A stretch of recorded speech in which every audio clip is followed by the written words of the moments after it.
As the cold gnawed at my bones, I can remember standing on the snowy ridge of Koletsyakal. It was February 1st, 1959, and the night was so quiet that even the wind seemed to stop blowing. The forest of the Urals loomed in the distance, like a wall of ice and shadow. This was just another routine trip for Igor Dyatlov and his team of 9 young friends to the backcountry ski area. Behind me, a bright campfire sank beneath the black sky. Ahead, a frozen wilderness awaited. On that ridge, there was a strange peace. 9 skiers, eager to set up camp and rest, laughed and yelled goodnight as they vanished into the night under the stars. In that fleeting moment, nobody, least of all me, imagined the horror that would soon unfold. Thanks for your time you always spent to watch our videos. We greatly value your support, so please share this video with your loved ones. Do us a favor and subscribe right away, regardless of where you are watching. Let's dive into what really killed the 9 hikers at Dyatlov Pass. Since we were both students at the Ural Polytechnic, I had known Igor. He was tall and friendly, and his eyes were full of mischief and happiness. Gathering a handful of hardy souls from our Komsomol circle, he planned this trek of the Northern Urals as both a physical challenge and a celebration of youth. There was Zinaida, always smiling with laughter on her lips, Ludmila, gentle but tough as nails, Yuri and Sasha, the quiet jokers, and Rustam, whose calm courage steadied them all. Together, 9 of us, 8 men and 1 woman, set out in late January beneath a sky of scudding clouds, bodies warm and spirits high. We joked about cold feet and blizzards, confident that these familiar mountains held no surprises. It was supposed to be routine. Miles of trail, crackling campfires, sharing black bread and strong tea, and singing songs under endless birch and pine. That was the strategy. We climbed steadily into the twilight of late January. Our laughter persisted even as the landscapes became harsher and the air became thinner. Each night, we huddled together under blankets made of fur and wool, swapping places near the stove so that everyone could thaw their frozen fingers. Igor frequently exclaimed a funny story or broke into an impromptu dance. Zina held a small game of truth or dare by lantern light. Ludmila and Yuri Dobroshenko argued philosophy as they scribbled jokes in each other's books. The diary pages brimmed with hope. I recall Igor's own words as he sipped hot berry tea. "When I die, let it be doing what I love," he said, grinning at the firelight. The others nodded, not understanding then that his words would soon become a chilling foreshadowing. By January 31st, we reached a high plateau called Dyatlov Pass, snow shifting soft and bright under a full moon. The wind bit sharp, but our tent held firm as we set it. The world inside was cozy and secure. We joked about who would snore first that night and laughed. We sang raunchy songs after Ludmila pulled out a small cake and said, "My birthday cake," her eyes twinkling. Igor strummed a melody on his old mandolin. The sky outside was clear, the stars infinite. After 2 final jokes, a sleepy silence followed. We had no idea it would be the last time they smiled that night. 9 of the seats at our breakfast table were empty on the second morning. After 9 hours downhill, the sledges we had loaded and sent to Vizhay continued alone. Nobody in our base camp had heard from the group since the day before. Igor's last radio signal was a routine, "Everything's fine." Strong snowfalls, but spirit stronger. As the first search parties gathered, I experienced a distinct chill that wasn't from the air. When the news came, 9 hikers missing, it broke into panic. Within days, ski teams swarmed the slopes and valleys of the Urals, combing through snowdrifts and black spruce for any sign of our friends. I joined the search as soon as I could, driven by a dread I could not name. What we discovered on February 26th will never leave my memory. The tent was sliced open from the inside and stood alone on the ridge, a bright orange wedge in the white solitude. We approached slowly, breath steaming in the frigid morning air. Shards of ice glittered on the torn fabric. The stove was still on high, but it was cold inside. The poles of metal were cracked. The bed linens were dispersed. It appeared as though a person or 9 people had cut their way out of prison, taking everything with them, including cameras, journals, shoes, and jackets. There were no struggles, no blood, just the eerie evidence of desperation, except for two slender tracks of footprints that led from the slit opening toward the gloomy forest below. The snow around the tent was unaltered. Barefoot, they had gone into temperatures 30 degrees below zero. We found the first bodies about a mile below the camp, near a cedar grove. Two of the hikers, both men, were lying side by side on their backs, tangled up like they were looking for warmth.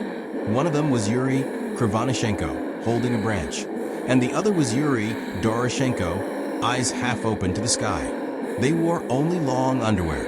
Igor's frozen face stared wide-eyed into nothing. They had walked to this tree and sat down, then succumbed to the cold without putting on coats or boots.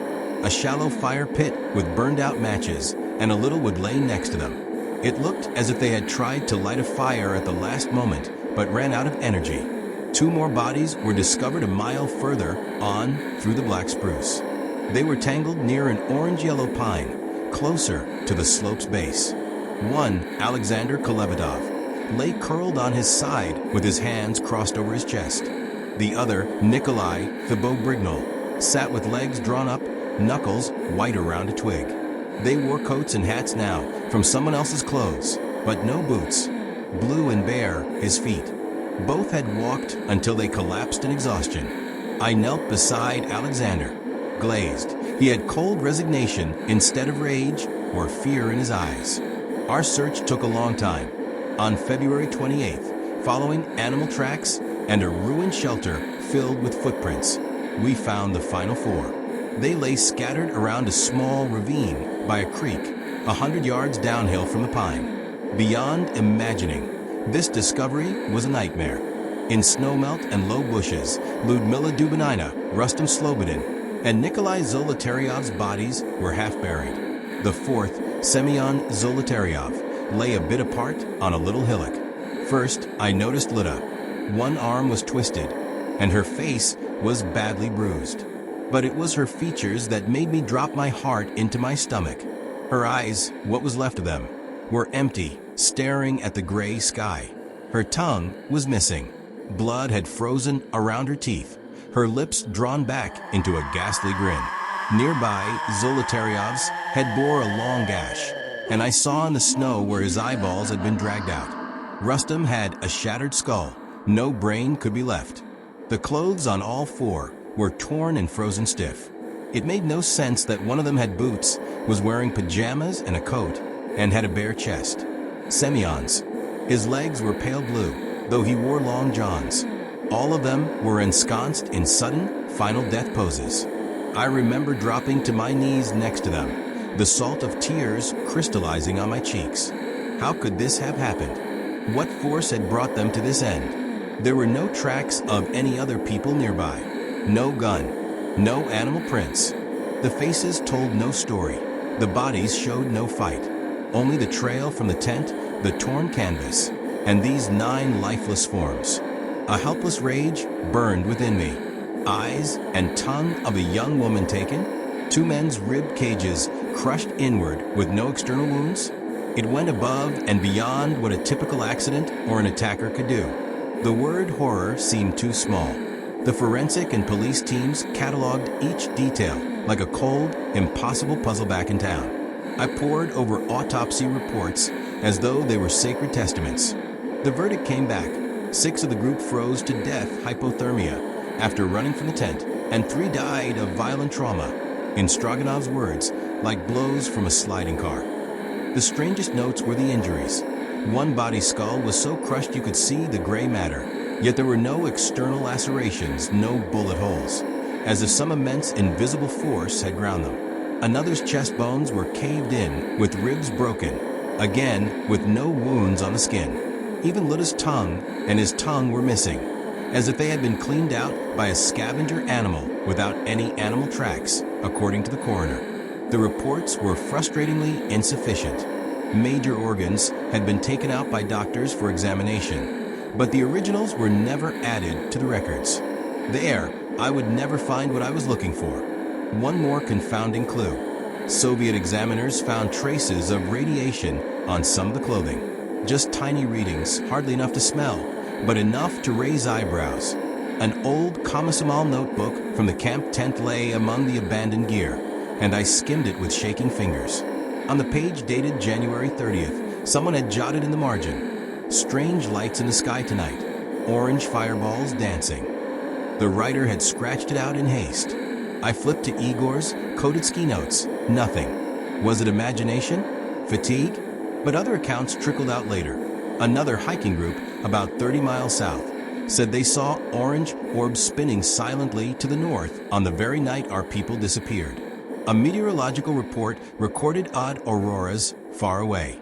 Why had the official investigators ignored these clues? As an investigator, I talked to everyone I could. Nina Petrova, a retired forest ranger who had been on patrol, whispered about how a military convoy had roared through 3 nights earlier. Villagers in a nearby town recalled a secret rocket test scheduled for that very winter.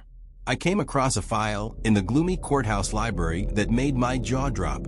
A 1959 memo from a deputy prosecutor general ordering the case to be closed and labeled top secret. The language was vague, but I read between the lines. They didn't want a foreign cause believed. I even met with Lev Ivanov, the chief investigator from '59, now an old man with a nervous smile.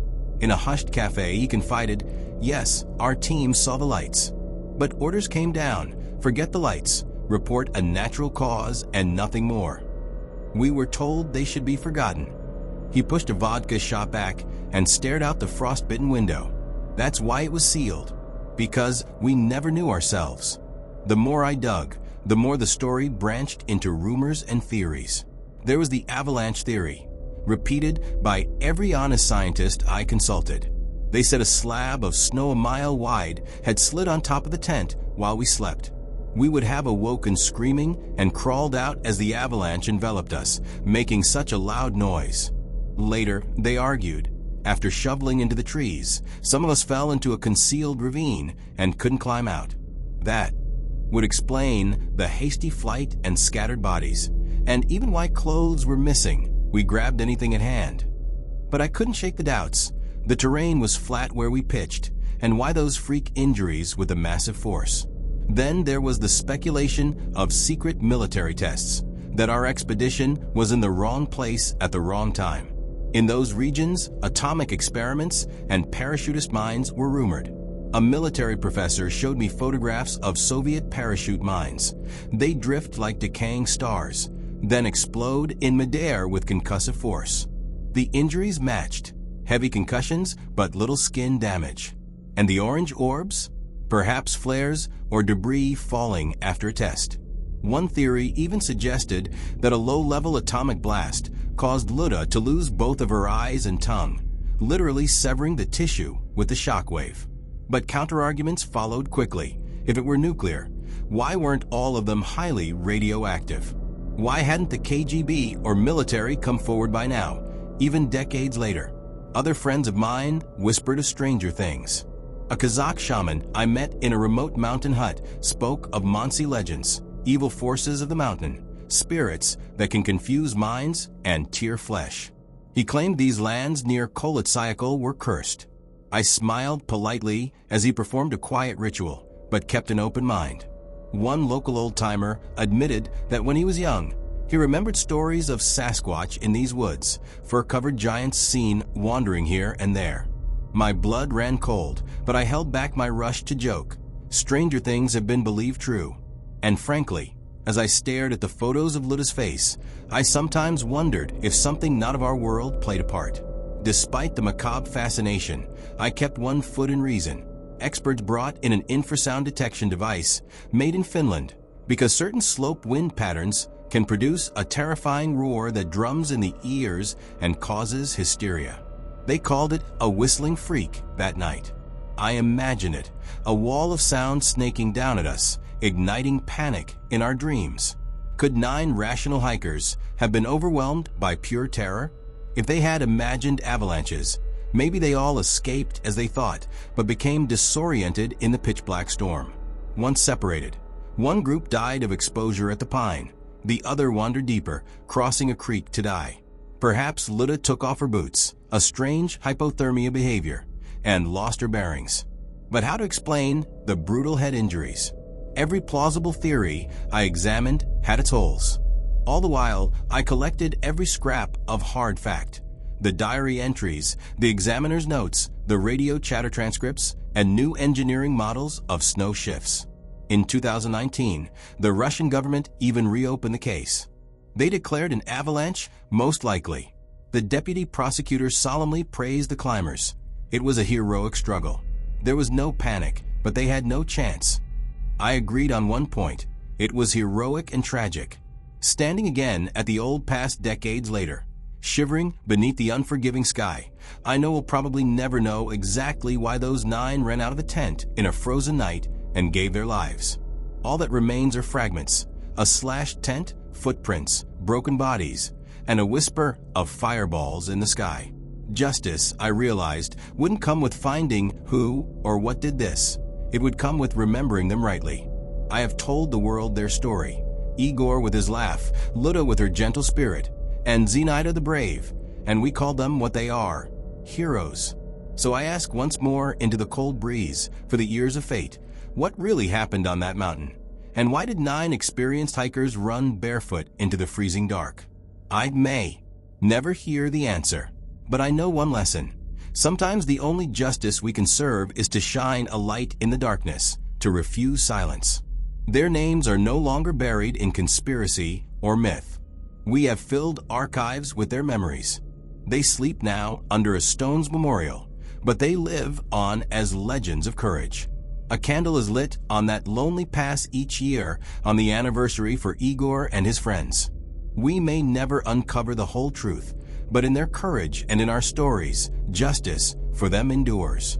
Decades later, the Dyatlov Pass case is as much myth as history. Everyone has been persuaded by no final report. New investigations in 2019 and beyond have largely favored an avalanche scenario, but the families of the victims still call it an open wound. The mystery feels like a crime thriller, but in truth, there may simply be no villain. In the end, it's possible that nature and fear were the real forces that night, a panicked flight into the night, aided by legend and the uncompromising cold. Justice, if it is to be had, is in remembrance and truth. We honor Igor, Zenaida, Ludmila, Rustam, Alexander, Nikolai, Yuridi, Yurike, and Semyon by continuing the story. They were ordinary heroes, brave young explorers pushing the boundaries of their abilities. They did nothing knowingly wrong, and yet they fell victim to something terrible. According to the Dyatlov Foundation, their legacy requires a fitting tribute. atlasobscura.com. Justice may entail finally understanding the true sequence of events for their families. Justice is ensuring that their bravery is not forgotten in front of the world. Which lesson remains then? Maybe this: be kind to the wild. Even skilled hikers can be undone by a moment of panic in extreme conditions. Keep an eye on the snow and sky. But above all, remember their names. We retell their story as a mark of respect, guarding against forgetting. For more stories like this, kindly subscribe to our channel. Thanks for watching.